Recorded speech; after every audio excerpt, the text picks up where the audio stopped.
আসসালামু আলাইকুম প্রিয় শিক্ষার্থী বন্ধুরা, ইজি পাঠশালার পক্ষ থেকে তোমাদের স্বাগত জানাচ্ছি। আমি শাকির স্যার। আমাদের আজকের আলোচনার বিষয় হচ্ছে modifier.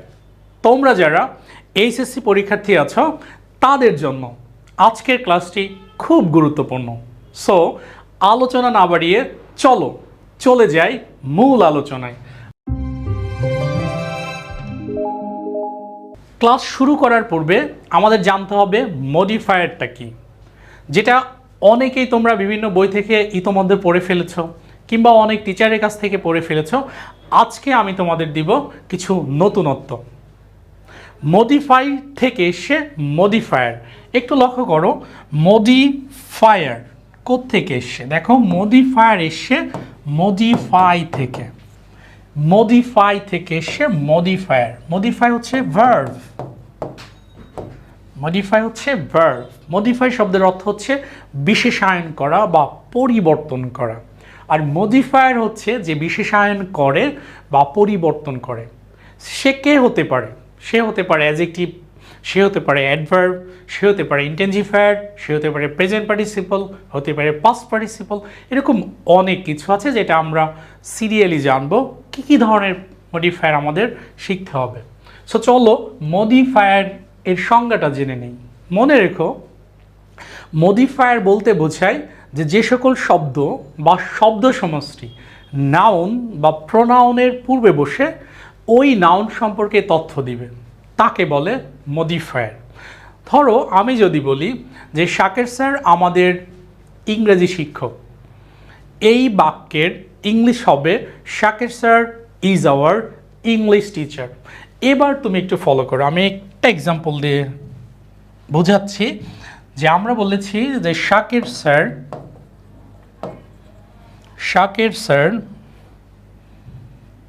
Is our English teacher. Follow করো যে Shakir sir is our English teacher,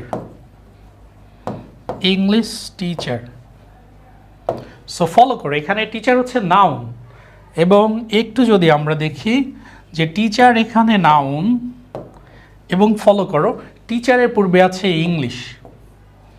এখানে টিচারের পূর্বে ইংলিশ থাকার কারণে স্পেসিফিক্যালি আমি বুঝতে পারছি শাকির স্যার আমাদের কি পড়ান। দ্যাটস মিন শাকির স্যার আমাদের ইংরেজি পড়ান। সো এখানে ইংলিশ একটি প্রি মডিফায়ারের কাজ করেছে। ধরো যদি বলতাম যে Sohag sir is a good teacher, টিচারের পূর্বে গুড আছে, তার মানে গুড একটি অ্যাডজেক্টিভ। এখানে গুড টিচারকে চেপে ধরে স্পেসিফিক করে দিয়েছেন সোহাগ স্যার একজন ভালো শিক্ষক। সো এখানে গুড হচ্ছে প্রি মডিফায়ার। সো আশা করি যে সংজ্ঞার মাধ্যমে আমরা দুটো এক্সাম্পল দিয়ে ইনিশিয়ালি বুঝিয়ে দিলাম যে প্রি মডিফায়ারের সংজ্ঞাটা কী বা মডিফায়ারের সংজ্ঞাটা কী। এবার আমাদের জানতে হবে মডিফায়ার কী কী ধরনের হতে পারে। দেখো এবার আমরা শিখি যে মডিফায়ার দুই ধরনের মূলত হয়ে থাকে। তার মানে আমরা বলতে পারি যে there are two types of modifier. So one is pre modifier আর another is post modifier.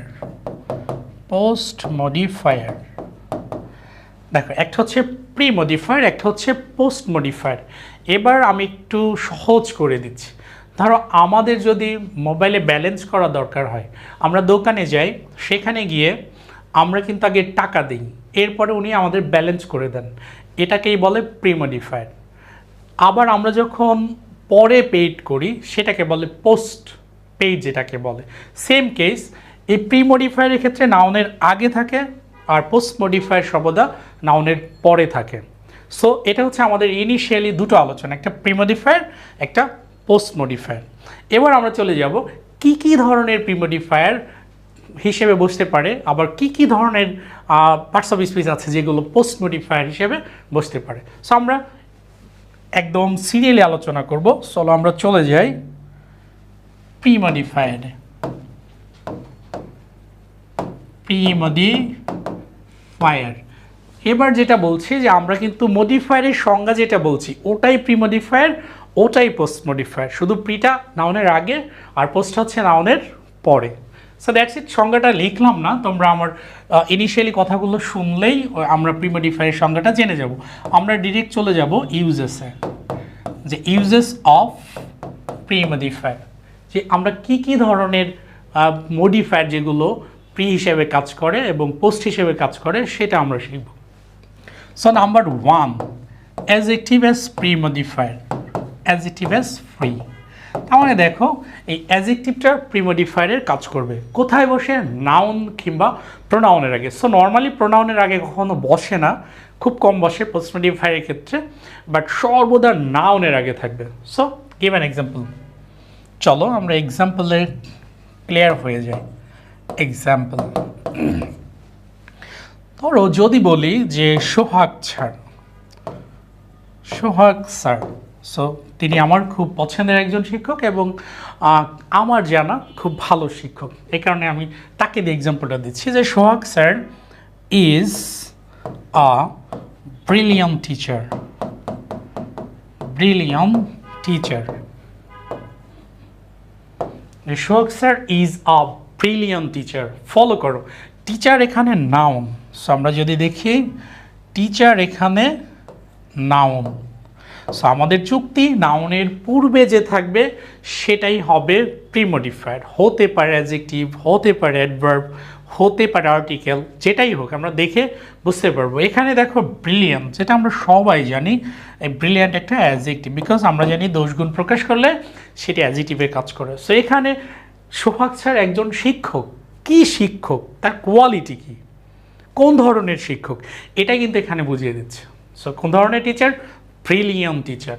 So that's why এখানে ব্রিলিয়ান্টটা টিচারকে চেপে ধরেছে, দ্যাটস মিন মডিফাই করেছে, এই কারণে ব্রিলিয়ান্ট এখানে অ্যাডজেক্টিভ অ্যাজ প্রি মডিফায়ারের কাজ করেছে।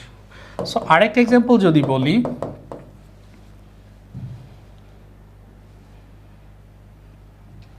ধরো যদি আমি বলি যে my mother, my mother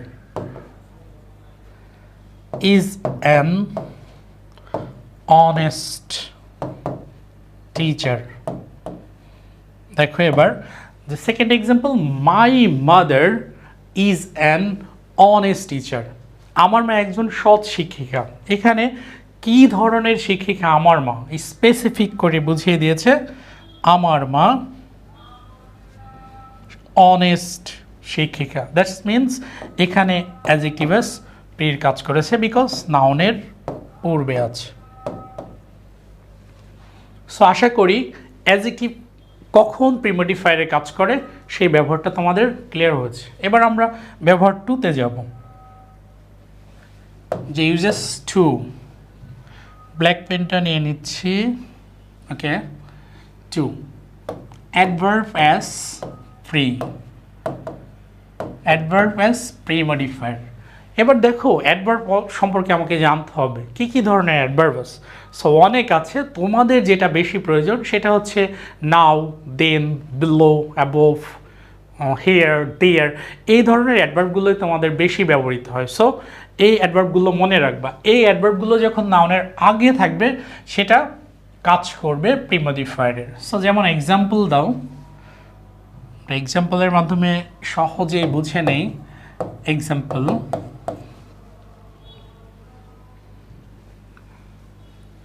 the above question, above question was difficult, difficult for the students and for the teacher। Additional কথা আমরা সেট করলাম না। এবার ফলো করো, দেখো যেখানে কোশ্চেন হচ্ছে নাউন, কোশ্চেন হচ্ছে নাউন, এই নাউনের পূর্বে আছে অ্যাবোভ। সো আমরা জানি নাউন বা প্রোনাউনের পূর্বেই বসে যদি কেউ কারো সম্পর্কে তথ্য দেয় তাকেই বলে প্রি মডিফায়ার। সো এখানে অ্যাবোভটা কোশ্চেনের পূর্বে থাকায় বুঝিয়ে দিচ্ছে কোথাকার প্রশ্ন, বলেছে উপরের প্রশ্ন। সো দ্যাটস ওয়াই এখানে অ্যাবোভ অ্যাডভার্ব অ্যাজ প্রি মডিফায়ারের কাজ করলো। সো আমরা আরেকটা এক্সাম্পল দিই।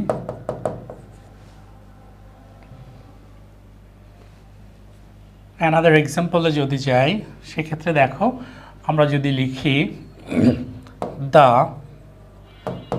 দেন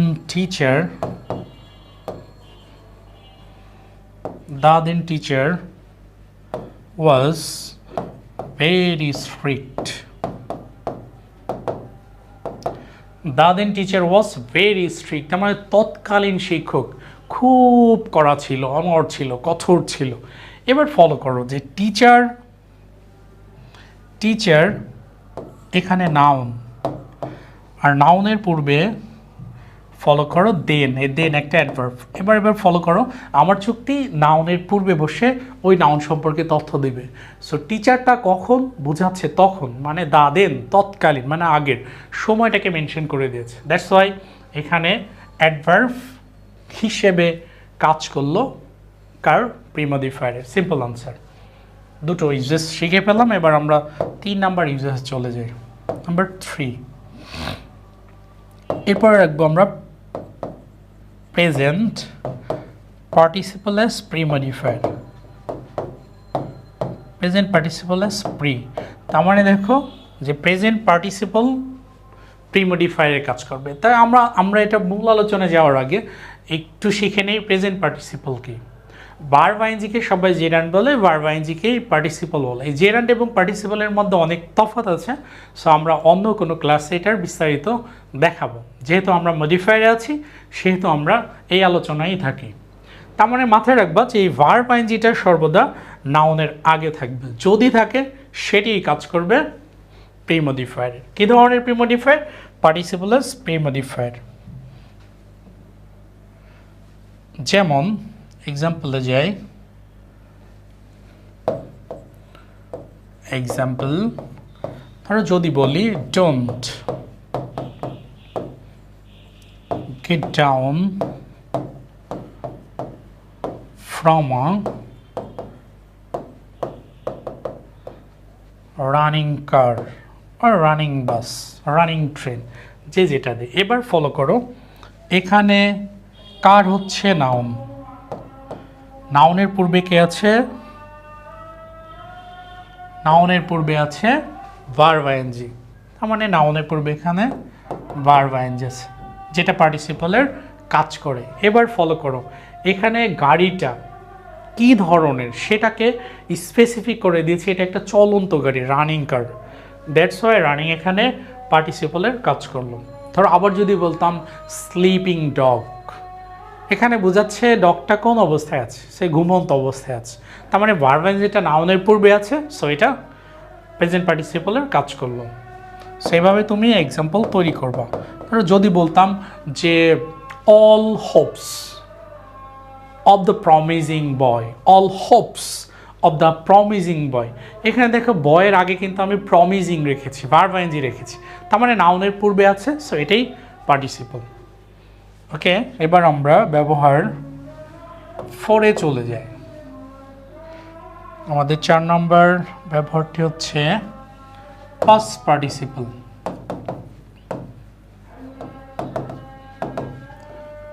past participle as premodifier. Past participle আমরা সবাই জানি V1, V2, V3, যেটাকে আমরা বলি পাস্ট পার্টিসিপল, সেটাকে শর্ট ফর্মে ডাকি V3। এই V3টা যদি কখনো নাউনের পূর্বে দেখো, সেটাই হবে past participle as premodifier. So এক্সাম্পলের মাধ্যমে বুঝে নেই, চলো। এক্সাম্পল যে we bot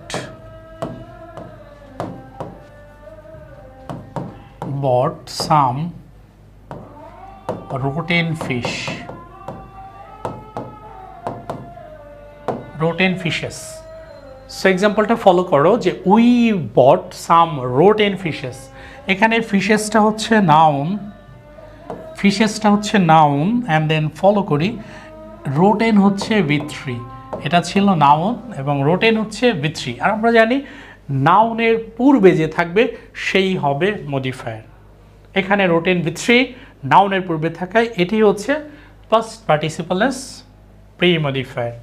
so given another example to make you understand easily. Number 2, we should not drink polluted water. We should not drink polluted water. Follow করো, water হচ্ছে noun, water হচ্ছে noun এবং ওয়াটার আগে আছে V3। তার মানে আমরা জানি নাউনের পূর্বে যে থাকবে সেই হবে প্রিমোডিফায়ার, এখানে V3 আছে, সো সহজে বলে দেব এটা পাস্ট পার্টিসিপল প্রিমোডিফায়ার। সো এভাবে তোমাকে সেন্টেন্স তৈরি করতে হবে। টিচার পড়িয়ে দিচ্ছে, একটা দুটো এক্সাম্পল দেখিয়ে দিচ্ছে তোমাকে বোঝার জন্য। সো তুমি যদি বাসায় এটা দেখার পরে নিজে সেন্টেন্স তৈরি করার চেষ্টা না করো, সেক্ষেত্রে বেনিফিট তুমি একটু কম হবে। আর যদি তুমি এটা দেখে নিজে সেন্টেন্স তৈরি করার চেষ্টা করো, এটা তোমার মাথায় গেঁথে যাবে। সো আশা করি এভাবেই তোমরা স্টাডি চালিয়ে যাবে। আমরা চলে যাব নাম্বার 5 ব্যবহারে। আমরা 4টি ব্যবহার শিখলাম: adjective, adverb, present participle, past participle. Number 5 আমরা শিখব নাউন অ্যাডজেক্টিভ। নাউন অ্যাডজেক্টিভ যেটা তোমাদের থেকে শুরু করে উপর মহলের বিভিন্ন কম্পিটিটিভ এক্সামে প্রশ্ন হয় যে নাউন অ্যাডজেক্টিভ কী। নাউন অ্যাডজেক্টিভের সংজ্ঞাটা বলছি, একটু বুঝে নাও। যখন দেখবা একটা নাউন আর একটা নাউনের পূর্বে বসে তার দোষ গুণ প্রকাশ করছে, তখন তাকে নাউন অ্যাডজেক্টিভ বলে। একটি নাউন আর একটা নাউনের পূর্বে বসে তার দোষ গুণ, তার মানে তার সম্পর্কে তথ্য দিবে। যেমন মনে করো যে ইংলিশ টিচার, টিচারের পূর্বে ইংলিশ থাকায় স্পেসিফিক করে দিচ্ছে কী ধরনের টিচার। যদি বলতাম Bangla teacher, physics teacher, chemistry teacher, এবার একটা নাউন যখন আর একটা নাউনের পূর্বে বসে তার সম্পর্কে তথ্য দিবে, সেটাই হবে নাউন অ্যাডজেক্টিভ। সো আমরা এক্সাম্পল দিই কিছু। ধর যদি বলতাম যে সোহাগ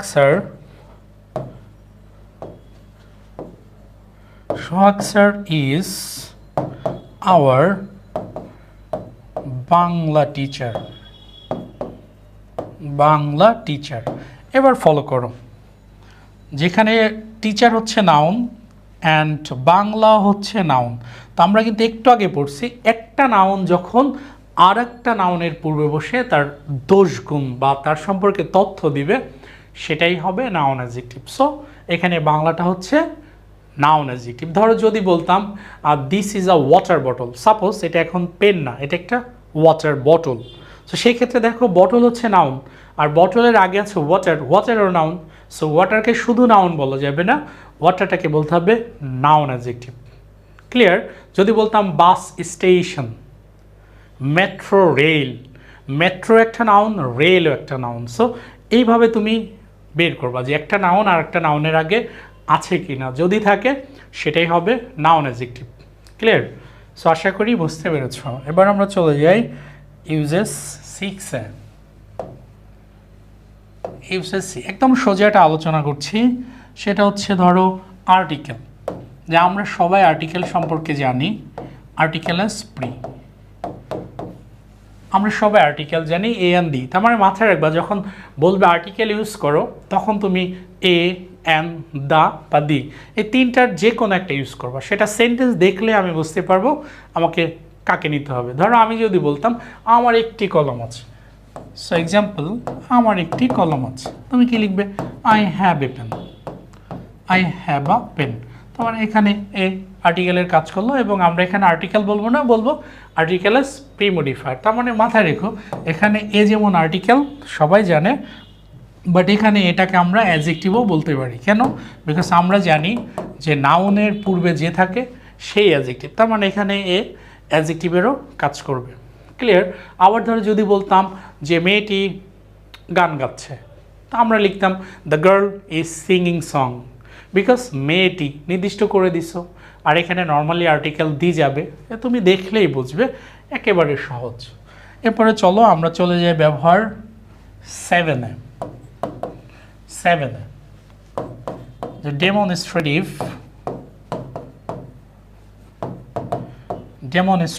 spree। তার মানে দেখো যে লিখছি ডেমনস্ট্রেটিভ স্প্রি। এবার আমাকে জানতে হবে ডেমনস্ট্রেটিভ কি। সো ডেমনস্ট্রেটিভ হচ্ছে একটা প্রোনাউনের প্রকারভেদ। এই প্রোনাউনটাই যখন নাউনের আগে থাকে তখন সেটি অ্যাডজেক্টিভ হয়ে যায়। অনেকগুলো ডেমনস্ট্রেটিভ প্রোনাউন আছে, বাট আমাদের যেগুলো খুব বেশি দরকার আমি সেইগুলোই তোমাদের লিখে দিচ্ছি। সো একটু মনে রাখবা যে কে কে থাকতে পারে, this, that, this, those, such, one. Specific এই কটাই ডেমনস্ট্রেটিভ প্রোনাউনের কাজ করে, মানে আমাদের যেখানে মডিফায়ারের দরকার হবে। সো মাথায় রেখো, এগুলো যখন তুমি নাউনের পূর্বে ইউজ করবা তখন সেটি হয়ে যাবে অ্যাডজেক্টিভ। তো তোমাকে বলে দিবে যে যখন বোর্ড কোশ্চেন আসবে ডান পাশে মার্ক করে বলবে যে তুমি ডেমনস্ট্রেটিভ ইউজ করো। সো তুমি তো সেন্টেন্স দেখলেই বুঝবা যে এখানে দিস আসবে না দ্যাট আসবে না সাচ আসবে। আমরা একদম সেন্টেন্স দেখবো আর বলবো। যেমন ধরো আমি এক্সাম্পলের সাহায্যে তোমাকে একটু দেখাচ্ছি। ধরো যদি বলতাম যে এক্সাম্পল 1, যদি বলি যে দিস পেন ইজ মাইন। এবার ফলো করো, দিস পেন ইজ মাইন। আমরা দেখি এখানে পেন হচ্ছে, দেখো দিস পেন, পেন হচ্ছে নাউন, আর নাউনের আগে বলছে তোমাকে ডান পাশে রেফার করে দিবে যে তুমি ডেমনস্ট্রেটিভ ইউজ করো। তার মানে এখানে যদি তুমি দিস পেন দাও সেটাও প্রবলেম নেই, তুমি যদি দ্যাট পেন দাও সেটাও প্রবলেম নেই, কিন্তু তুমি কিন্তু দিস বা দোজ দিতে পারছো না, বিকজ দোজ আর দিস হচ্ছে প্লুরাল ফর্ম। যখন প্লুরাল দেখব তখন আমরা দিস বা দোজ নিব। যদি বলতাম পেন্স সেক্ষেত্রে দোজ নিতে পারতাম, দিস নিতে পারতাম, বাট যেহেতু সিঙ্গুলার আছে সেহেতু তুমি দিস বা দ্যাট একদম ফ্রি নিতে পারো। এই হচ্ছে হলো ডেমনস্ট্রেটিভ। এরপরে চলে যায় ব্যবহার 8-এ। Number 8, uses number 8। সো এরপরে দেখো আমরা লিখব ইনটেনজিফায়ার। ইনটেনজিফায়ার এস প্রি, তার মানে ইনটেনজিফায়ারটাও প্রিমোডিফায়ারের কাজ করবে। সো ইনটেনজিফায়ারটা কি? ইনটেন্স শব্দের অর্থ হচ্ছে তীব্র করা, জোর দেওয়া, ঘনীভূত করা, মানে জোরালো কোনো কিছুকে বলা হয় ইনটেনজিফায়ার। কে কে হতে পারে ইনটেনজিফায়ার? মনে রেখো যে মূলত ভেরি, এনাফ অ্যান্ড সো, এই তিনটি হচ্ছে ইনটেনজিফায়ার। সো আমি সবাইকে বলি ভেরি আর এনাফটা ইউজ করবা, সোটা ইউজ করা দরকার নেই। কিন্তু তুমি ভেরি আর এনাফ কখন নেবা সেটা একটু মাথায় রাখবা, যে এনাফটা নেব শুধু যদি বাক্যে কখনো দেখি হাই অথবা হাইলি। মানে যখন তুমি দেখবা যে বাক্যে হাই কিংবা হাইলি আছে সেক্ষেত্রে নিব এনাফ, আর বাকি ক্ষেত্রে নিব ভেরি। যেমন ধরো এক্সাম্পলের মাধ্যমে বুঝি আমরা, এক্সাম্পল দিচ্ছি। যদি বলি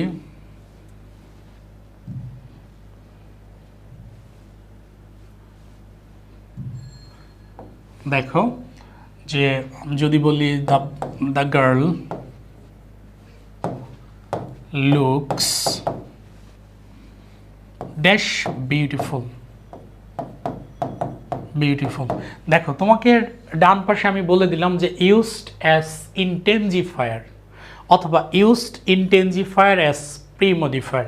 তুমি তো জানো ভেরি, এনাফ এবং সো এই তিনটি ইনটেনজিফায়ারে কাজ করে। সো আমি সবসময় বলছি যে তুমি ভেরি বা এনাফ নিবা, সোটা ইউজ না করলেও হবে, আর এনাফটা নিবা হাই হাইলি থাকলে। এ বাক্যে দেখো হাই এবং হাইলি নাই, তারপর তুমি যদি এখানে ভেরি নাও বা সো নাও কোনো প্রবলেম নেই, ভেরি বিউটিফুল লিখলেও হবে, সো লিখলেও হবে। অ্যানাদার এক্সাম্পল ফর ইউ, দেখো আর একটা এক্সাম্পল দিচ্ছি। যদি আমি বলি যে I have highly dash information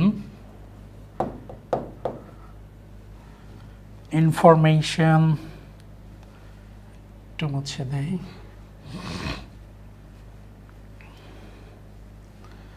information to make this report। আচ্ছা এবার ফলো করো, এখানেও তোমাকে বলছি যে তুমি ইনটেনজিফায়ার ইউজ করবা। সো দেখো এই বাক্যের মধ্যে আমাদের চুক্তি অনুযায়ী আমরা যদি দেখি এখানে কিন্তু হাইলি দেয়া আছে, আর তুমি জানো হাইলি থাকলে পরে বা হাই থাকলে এনাফ ইউজ করবা। সো তুমি নির্দ্বিধায় এখানে এনাফ ইউজ করে দাও। ক্লিয়ার? তার মানে যখন তোমাকে বলবে ইন্টেনসিফাইড ইউজ করো, আর তুমি যত বোর্ড করো না কেন বা তোমার বোর্ড এক্সামে এই ইন্টেনসিফাইড দিয়ে আসবেই, যখন চাওয়া হবে ইন্টেনসিফায়ার ইউজ করো। সো সেন্টেন্সটা দেখবা, যদি হাইলি থাকে এনাফ নিবা, আর না থাকলে নর্মালি ভেরি নিয়ে নিবা। আবার অনেক সময় যেখানে ভেরি যায় সেখানে তুমি সো নিতে পারো, বাট আমি বলি যে সোটাকে তুমি বাদ দিয়ে রাখো, সোটাকে ইউজ না করতেই বলি। সো আমরা 8টি ব্যবহার অলরেডি শিখে ফেলেছি। চলো আমাদের আরও কিছু ইউজেস আছে, সেগুলো আমরা শিখে নিই। ইউজেস নাম্বার 9, যে কম্পাউন্ড words as pre-modifier, যে কম্পাউন্ড ওয়ার্ডস। এবার দেখি আমরা কম্পাউন্ড ওয়ার্ডস কি। দুটো শব্দের সমন্বয়ে যে ওয়ার্ডটা গঠিত হয় সেটা হচ্ছে কম্পাউন্ড ওয়ার্ড। আর মজার একটা বিষয় হচ্ছে যে কম্পাউন্ড ওয়ার্ডকে আবার বলা হয় কম্পাউন্ড অ্যাডজেক্টিভ, যেটা অনেকের কাছে অজানা থাকবে। যে আমরা যখন অ্যাডজেক্টিভ নিয়ে আলোচনা করব তখন আমরা ডিপলি দেখাবো যে এখানে কি ধরনের কম্পাউন্ড অ্যাডজেক্টিভ হয় এবং কেন হবে। আর একটা মজার জিনিস, এই কম্পাউন্ড অ্যাডজেক্টিভটাকেই বলা হয় হাইফেনেটেড অ্যাডজেক্টিভ। মজার একটা জিনিস যে হাইফেনেটেড অ্যাডজেক্টিভ, সেটা আমরা পরে শিখব। সো আমরা আমাদের আলোচনায় থাকি। ওকে, আমরা একটা এক্সাম্পলের মাধ্যমে বুঝিয়ে নিচ্ছি। চলো যদি আমি বলি I always like homemade food. এবার ফলো করো যে আমাদের চুক্তি অনুযায়ী যে ফুড এখানে নাউন, সো আমরা জানি নাউনের পূর্বে যে থাকবে সেই হচ্ছে প্রিমোডিফায়ার। এবার দেখো কম্পাউন্ড ওয়ার্ডস সহজে মনে রাখবা যে দুটো শব্দের মাঝখানে হাইফেন থাকবে, জাস্ট এরকম একটা এই যে ড্যাশ চিহ্ন থাকবে, এটা থাকলেই মনে করবে সেটা কম্পাউন্ড ওয়ার্ডস। আর এই কম্পাউন্ড ওয়ার্ডস যখনই দেখবা এটা অ্যাডজেক্টিভে নিয়ে কাজ করে দেখে এর নাম হচ্ছে কম্পাউন্ড অ্যাডজেক্টিভ। সো আশা করি তুমি বুঝতে পেরেছো কম্পাউন্ড ওয়ার্ড কি। সো আমি যদি আরেকটা এক্সাম্পল বলি তোমার জন্য, সেটা লিখতে পারো যে it is a back dated idea. Back এবং ডেটেড যখনই দেখবা দুটো বাক্যের মাঝখানে ছোট্ট একটা হাইফেন দেওয়া আছে, সেটাই হচ্ছে হাইফেনেটেড বা কম্পাউন্ড ওয়ার্ডস, যেটা প্রিমোডিফায়ারের কাজ করে। সো আশা করি বুঝতে পেরেছো। সবাইকে ধন্যবাদ।